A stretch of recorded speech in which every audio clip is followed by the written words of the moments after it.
What's up, guys? It's Josh here, back with another Kansas City Chiefs related video, and we got some news to talk about. The Chiefs have released a handful of players today, and before I get into this, I do want to say that I'm probably going to be rehashing a lot of these later tonight on a podcast with Michael Darcy from KC Sports Report and Lucas Murphy from the Beat of KC for the Kingdom Crew podcast, which, if you didn't already know, we're making. Go check it out. We already have a few episodes out. We just started it recently, and we're super excited about it. So please go check it out if you haven't already. Great show. We have a lot of fun with it. But that being said, let's jump right in. So some of these might be a little surprising to some, but if you've been reading the tea leaves lately, I feel like most of these shouldn't be a surprise. Let's start off with one that I think a lot of people are kind of surprised about, and that's Taco Charlton.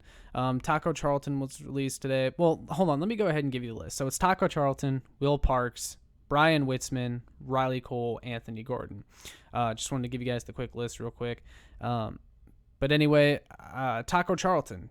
This is a guy that I think a lot of people earlier this offseason thought was definitely in that rotation, probably like on the 2 deep at either of the defensive end spots. And I thought that way too.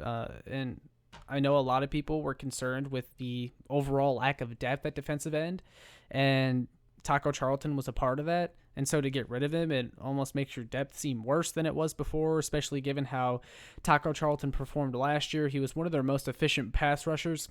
It was a very limited sample size, but he was still one of their most efficient pass rushers, had a couple of sacks in just a handful of games, handful of snaps, really. And then, you hear about Frank Clark and his legal issues and just his overall underperformance. It made people turn to Taco Charlton even more as someone that could, rise among the defensive ends. So it's definitely disappointing because, again, I think we all liked what we saw at Taco Charlton. We were excited to see him come back from that broken leg.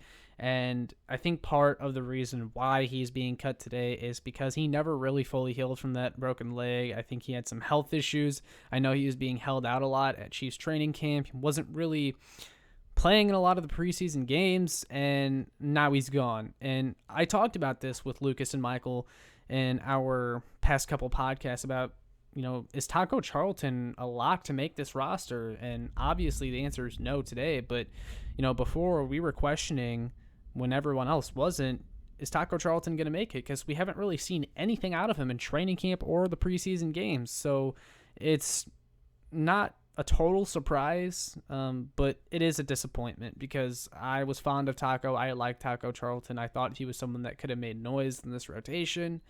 But you hope that it means someone else has stepped up. We've seen kind of a more comfortable situation now with some of the progression from other guys on the Chiefs roster, such as Tim Moore, Josh Kando. More guys are playing inside and out now, like Chris Jones, Mike Dana, Turk Wharton. So the Chiefs have a lot of options, and even Colin Saunders has made a late push. So it's not a total shock, but it is a disappointment. I like Taco. I'm going to miss him. And, could he have maybe gone to IR? Possibly. I'm not sure his injury was bad enough for that, though.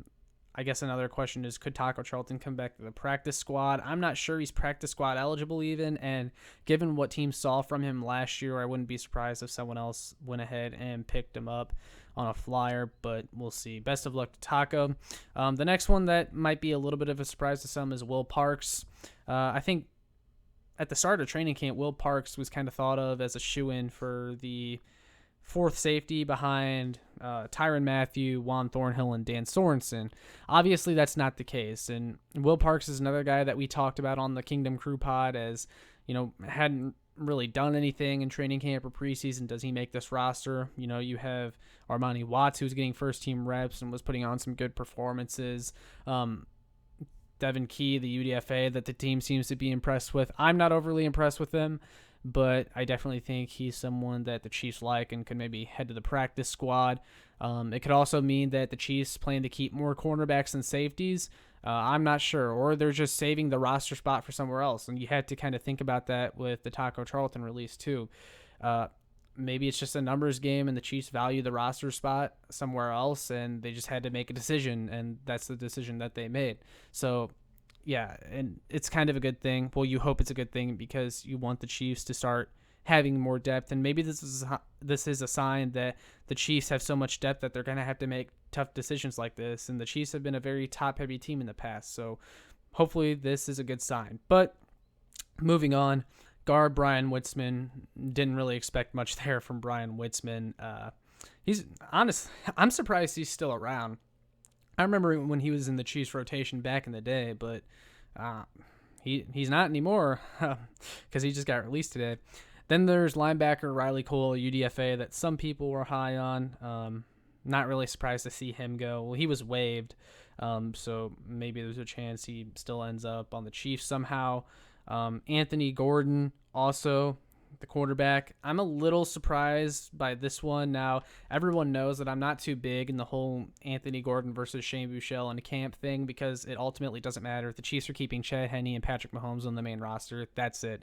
This is pretty much a practice squad battle right here, and still, even then, I'm not sure if any of these guys ever see the main roster. The Chiefs value that Chad Henne veteran kind of leadership. I don't think the Chiefs are to the point yet where they want to do that thing where they're developing arms behind Mahomes like the Patriots did with Garoppolo and Brissett when Brady was still a stable quarterback there.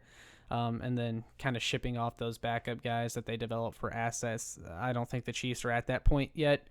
But I thought Gordon was a little bit better than Buechele, to be honest, and that's what I heard from Lucas and Michael because they watched those guys a little bit more closely as developmental quarterbacks. And, from what I can gather, Anthony Gordon has a quick release. He showed some flashes.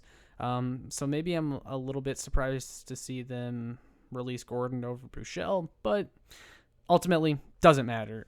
That's all I got, though. Those are all the cuts that we saw today. But I want to hear from you guys in the comments. What do you think of today's Chiefs cuts? Are you surprised by any of them? And what do you think the reason are for some of them? I want to hear from you guys on that too. But all that being said, make sure you like, share, and subscribe so more Chiefs fans can find this. And make sure you check out my work on showmefootball.com and kckingdom.com. Peace.